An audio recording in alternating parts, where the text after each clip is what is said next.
لبنان کی مزاحمتی تنظیم حزب اللہ نے شمالی اسرائیل پر راکٹوں کی بارش کر دی، جس کے نتیجے میں ایک اسرائیلی خاتون ہلاک اور متعدد افراد زخمی ہو گئے۔ اسرائیلی میڈیا کے مطابق حزب اللہ کی جانب سے 90 سے زائد رائکٹ فائر کیے گئے اور ڈرونز سے بھی حملے کیے گئے۔ ان حملوں نے اسرائیل کے دفاعی نظام کو ہلا کر رکھ دیا اور پورے علاقے میں خوف و ہراس پھیل گیا۔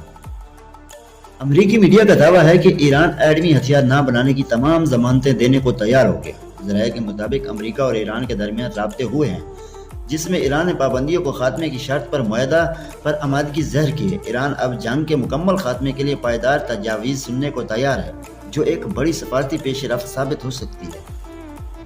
بانی P T I Imran Khan کی بہن علیمہ خان نے بتایا ہے کہ عمران خان کی متاثرہ آنکھ میں تھوڑی بہت بہتری آئی ہے، جس کا ذکر انہوں نے اپنے بچوں سے ٹیلی فون پر گفتگو کے دوران کیا تھا۔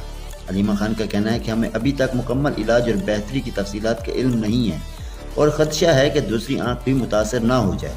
دوسری جانب اڈیالہ جیل میں عمران خان اور بشرا بی بی کی ملاقات بھی کروائی گئی تھی، جہاں بشرا بی بی نے ان کی خیریت دریافت کی تھی۔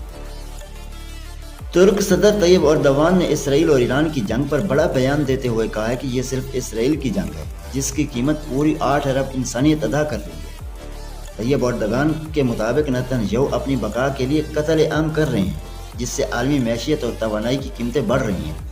ترکیہ اس آگ سے دور رہنے کے لیے پرعزم ہے اور خطے میں امن کے لیے اپنی تمام تر کوششیں جاری رکھے گا۔ ایرانی صدر نے بڑا بیان دیتے ہوئے کہا ہے کہ دنیا بھر کے آزاد لوگوں کے دل اب صہیونیوں کے ساتھ نہیں رہے، بلکہ عوام میں بیداری آ چکی ہے۔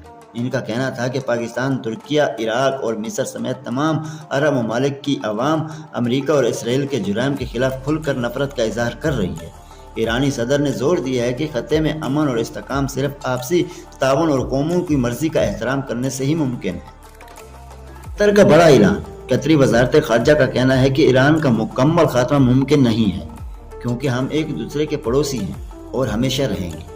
قطر نے واضح کیا ہے کہ وہ فی الحال کسی مذاکرات کا حصہ نہیں ہے، لیکن جنگ کا خاتمہ صرف سفارت کاری سے ہی ممکن ہے۔